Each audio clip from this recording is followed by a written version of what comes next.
Inxtelu dwar ix-xambru l-kmiem u nħarġu l-istrumenti u bdew jidwu n-noti.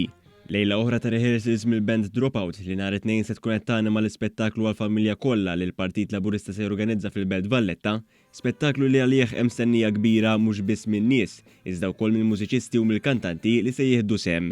L-attivitajiet ta' ċelebrazzjoni se jibdew fis-satejn ta' wara nofsinhar, meta l-banda tal-Partit Laburista tibda tallegra lin-nies bil-marċi brijjużi tagħha madwar it-toroq tal-Belt Kapitali. Fis-satejn u nofs imbagħad jibda l-ispettaklu fuq il-park li se jkun armat fil-pjazza ta' quddiem il-Parlament.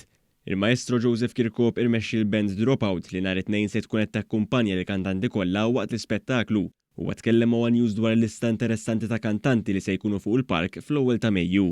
Tiziana Kallejja, għandek il-Ritiena Zoppardi, Kajli Kolejro u Petra Zammit, għandek il-Klinsman Kolejro, Mike Spiteri, Fabrizio Faniello, tajjeb, għandek il-Lorenz Gray, u mbagħad nagħlqu bir-reġina tal-kanzunetta Maltija Mary Spiteri.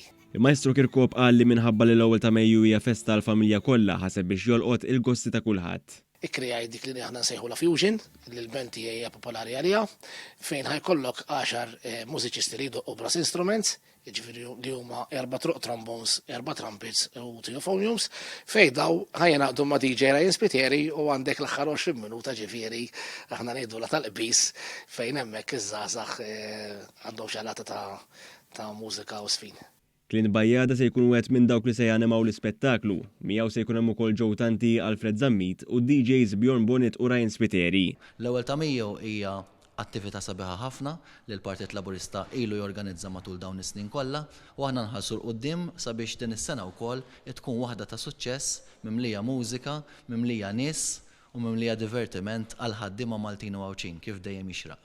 It-tim organizzattiv tal-Partit Laburista ħaseb ukoll għal numru ta' attivitajiet madwar il-Belt Valletta, fosthom wirja ta' karozzi kif ukoll logħob u attivitajiet ta' tfal. Il-familji se jkunu jistgħu jgawdu minn ġurnata ta' divertiment li tilħaq il-milja tagħha bid-diskors tal-Prim Ministru mexxej tal-Partit Laburista Robert Abela. Is-Segretarju Organizzattiv tal-Partit Laburista William Lewis qal li ħadd m'għandu jitlef dak li qed jiġi organizzat għal nhar l-ewwel ta' Mejju biex flimkien niċċelebraw il-ħafna kisbiet li Gvern Laburista għamel għal ħaddiema Maltin u Għawċin.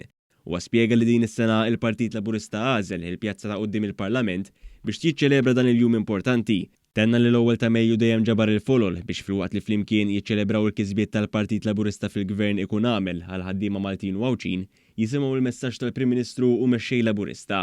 William Lewis tem jgħid li l-ispettaklu li qed jitħejja se joffri divertiment għal persuni ta' kull età.